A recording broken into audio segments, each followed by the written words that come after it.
প্রচণ্ড গরমে এইরকম পাতলা মাছের ঝোল খেতে কিন্তু আমরা অনেকেই পছন্দ করি। ভাতের সঙ্গে এক টুকরো লেবু আর এরকম একটা মাছের ঝোল থাকলে আর কিছুই লাগে না। তাহলে চলুন রেসিপিটা শুরু করা যাক।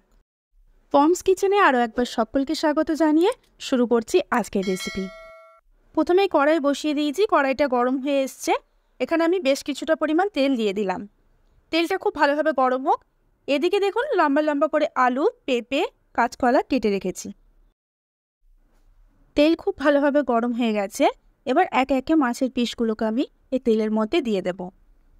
মাছের ঝোল করার সময় সবসময় কিন্তু একদম হালকা করে মাছটাকে ভাজতে হবে। খুব বেশি কড়া করে ভাজলে মাছটা শক্ত হয়ে যাবে।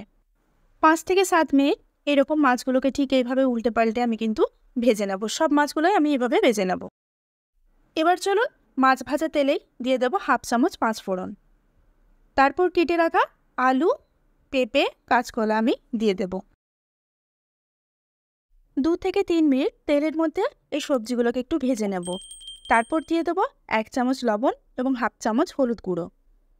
লবণ ও হলুদ গুঁড়ো দেওয়ার পর খুব ভালো করে ঢাকা দিয়ে দিয়ে এগুলোকে কিন্তু লাল লাল করে একটু ভেজে নিতে হবে। বেশ কিছুক্ষণ ধরে সবজিগুলো কিন্তু আমার ভাজা হয়ে গেছে। এবার আমি এর মধ্যে দিয়ে দেবো 1 চামচ পেঁয়াজ বাটা, 1 চামচ রসুন বাটা, 1/2 চামচ আদা বাটা আর 1/2 চামচ জিরে এবং ধনে বেটে রেখেছিলাম, সেটা আমি এবার ওখানে দিয়ে দেব।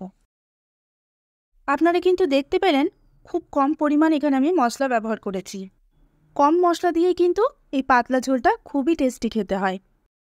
এবার মশলাটাকে খুব ভালোভাবে কষাতে হবে।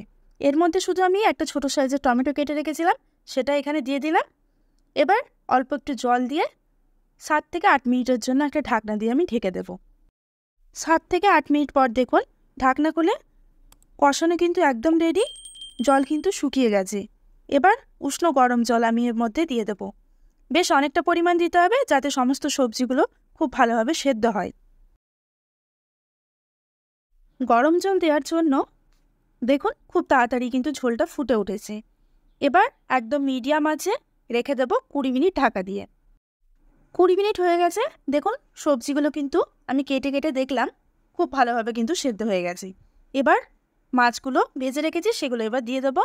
মাছগুলো দেওয়ার পর 5 মিনিটের মতো ঢাকা দিয়ে দেব, যাতে মাছের ভেতর এই ঝোলের যে টেস্ট সেটা যাতে ঢুকে যায়।